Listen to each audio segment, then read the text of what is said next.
Hello everyone, welcome to FOC class 11 and 12. This video is part 12 of MySQL practical series for class 12 Information Technology IT code 802. आज हम aggregate functions के बारे में सीखेंगे. So let us start. Current database में हमारे पास 3 tables हैं. हम आज टीचर टेबल की हेल्प से एग्रीगेट फंक्शंस को सीखने वाले हैं. सो यहाँ पर सबसे पहले हम देख लेते हैं कौन कौन से रिकॉर्ड्स टीचर टेबल में प्रेजेंट हैं. So we will use the command select star from teacher. So यहाँ पर वो सभी रिकॉर्ड्स डिस्प्ले हो रहे हैं जो टीचर टेबल में अवेलेबल हैं. And now let us see how to apply different aggregate functions on this table. सबसे पहले हम काउंट फंक्शन को सीखेंगे. तो हमें यहाँ पर देखना है कि कितने रिकॉर्ड्स प्रेजेंट हैं. मींस हमें नंबर ऑफ रिकॉर्ड्स और नंबर ऑफ टपल्स देखने हैं. ठीक है, तो रिकॉर्ड्स टपल्स एक ही बात है. ठीक है, तो हमें यहाँ पर देखना है कि कितने रिकॉर्ड्स प्रेजेंट हैं या फिर कितने नंबर ऑफ टपल्स हैं.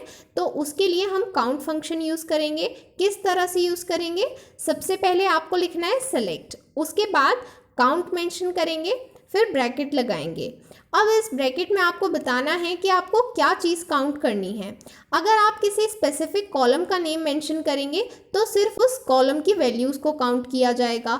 बट अगर आप किसी कॉलम का नेम मेंशन नहीं करना चाहते, आप चाहते हैं कि पूरे टेबल के रिकॉर्ड्स को काउंट करना है आपको, तब आप स्टार सिंबल यूज़ कर सकते हैं. ठीक है, तो हम यहाँ पर स्टार सिंबल यूज़ कर रहे हैं बिकॉज हमें टोटल नंबर ऑफ रिकॉर्ड्स यहाँ पर देखने हैं. ठीक है, तो हमने यहाँ पर लिखा है स्टार, उसके बाद ब्रैकेट क्लोज करेंगे. अब ये हम कौन सी टेबल से ले रहे हैं वो हमें यहाँ पर मेंशन करना है, from teacher, then put semicolon.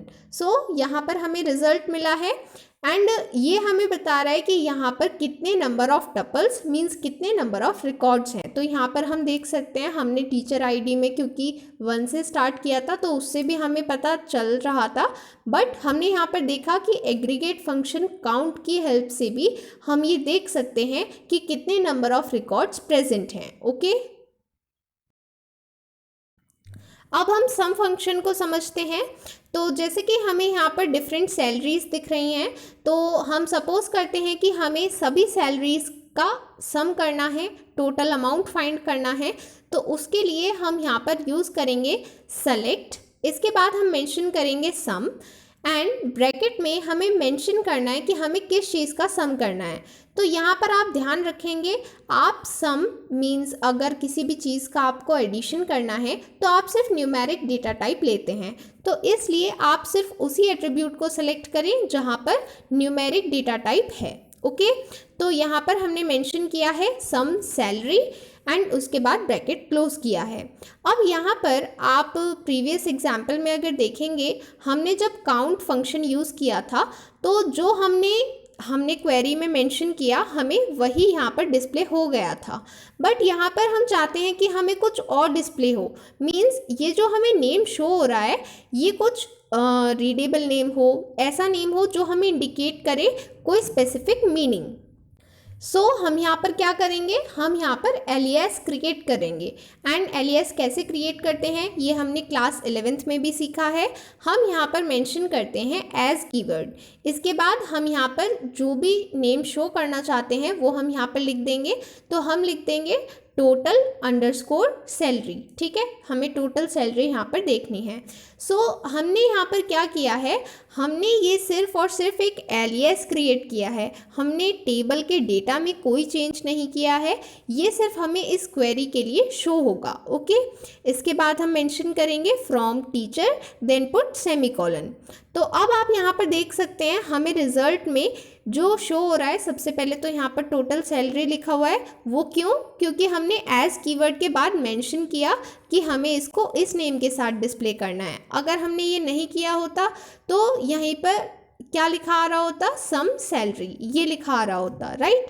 But क्योंकि हमने एलियास क्रिएट किया इसलिए हमें यहाँ पर ये शो हो रहा है. ओके, एंड साथ ही क्योंकि हमने सम फंक्शन यूज़ किया है एंड हमने कौन से कॉलम का सम किया है, सैलरी कॉलम का, तो वहाँ पर जितनी भी वैल्यूज़ थी उन सभी को यहाँ पर ऐड कर दिया गया है, उनका सम हो गया है एंड वही रिज़ल्ट में हमें डिस्प्ले हो रहा है. ओके।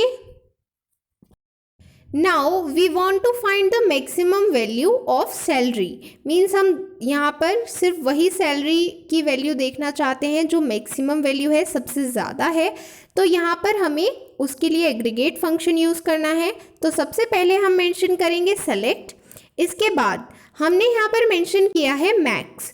तो मैक्स का मतलब है कि हमें मैक्सिमम वैल्यू फाइंड करनी है। सो ये एक टाइप का कीवर्ड है मैक्सिमम वैल्यू फाइंड करने के लिए। सो हमने मेंशन किया है सेलेक्ट मैक्स, इसके बाद ब्रैकेट में उस कॉलम का नेम मेंशन करेंगे जिसकी मैक्सिमम वैल्यू फाइंड करनी है।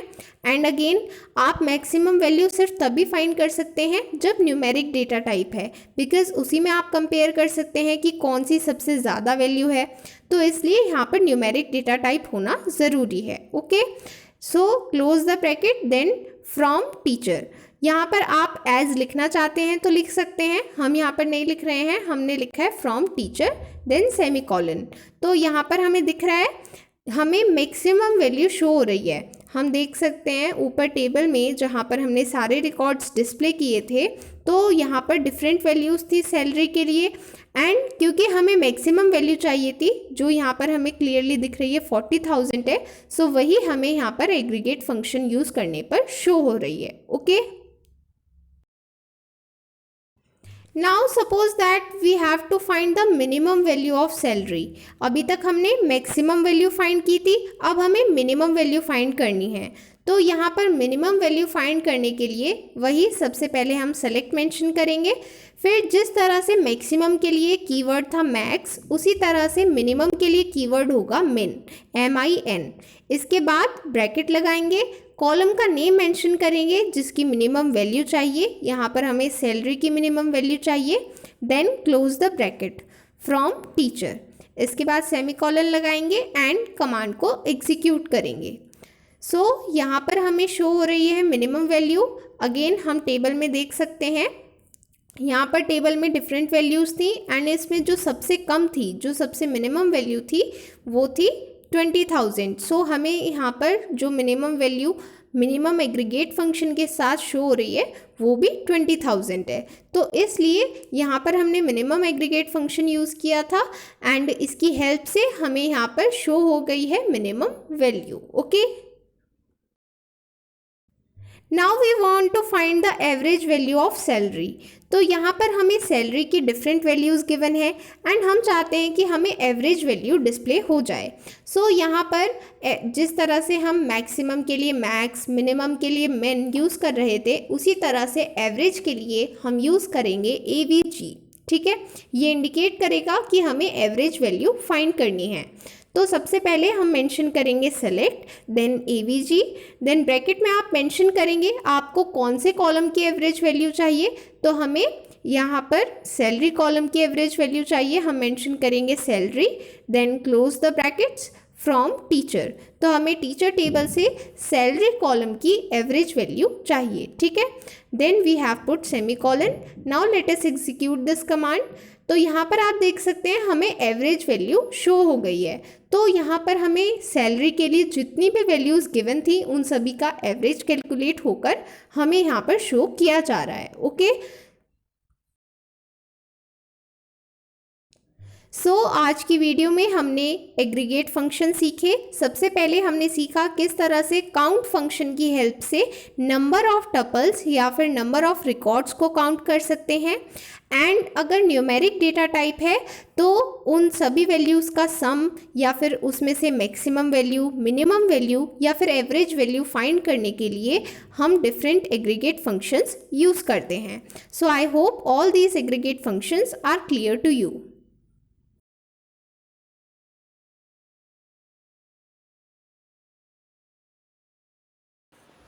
If you want to register for one-to-one live interactive session for IT preparation guidance or chapter specific doubts, you can register on the link given in the description below. And if you want to purchase class 12 IT all-in-one book, the links are given in the description.